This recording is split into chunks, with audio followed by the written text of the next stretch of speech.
How does memory segmentation work in embedded C? Imagine your microcontroller as a tiny city with different neighborhoods, each with its own purpose. Memory segmentation is like dividing the city into zones to keep everything organized and running smoothly. When you write programs in embedded C, your code and data are stored in specific memory areas, each with its own role. This organization helps make the most of limited resources and keeps the system stable. The first zone is the text segment, which holds the program's instructions. Think of it as the city's library, where all the code and constant data are kept. This area is stored in non-volatile memory like flash or read-only memory, so it stays safe even when the power is off.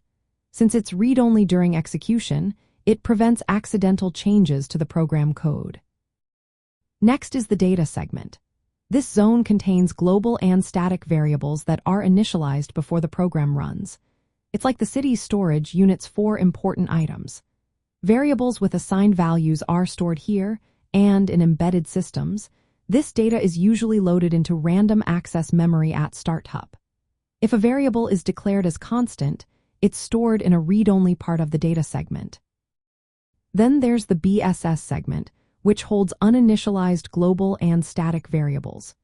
Think of it as an empty warehouse that gets filled with zeros when the program starts. This zero initialization is automatic, and managing this segment efficiently helps save memory, especially in small embedded devices. The heap is a special zone used for dynamic memory allocation. It's like a flexible storage area where you can request space during runtime using functions like malloc and free.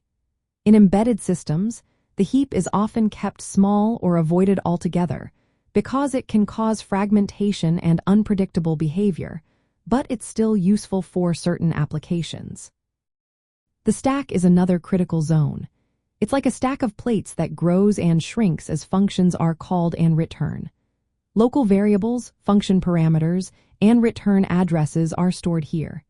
In embedded systems, the stack size must be carefully set because overflowing the stack can crash the system. Proper stack management is essential for reliable operation. From an electrical engineering point of view, understanding these segments helps optimize performance.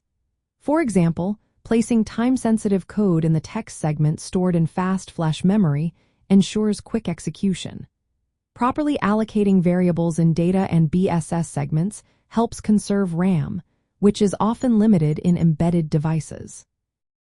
Memory-mapped input-output is also a key concept. It involves assigning specific memory addresses to hardware registers controlling peripherals like sensors or LEDs.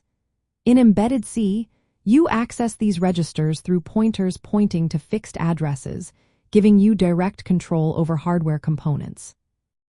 Developers use linker scripts and compiler options to define how memory is divided among these segments. This allows precise control over where code and data are stored, tailored to the microcontroller's architecture and project needs. Proper segmentation prevents issues like segmentation faults or memory leaks, which are especially dangerous in embedded systems. In summary, memory segmentation in embedded C divides program memory into code, initialized data, uninitialized data, heap, and stack. Each part has a specific role, helping make the most of limited resources and enabling direct hardware control. This organization is fundamental for building reliable, efficient embedded systems that work seamlessly with electrical components and hardware.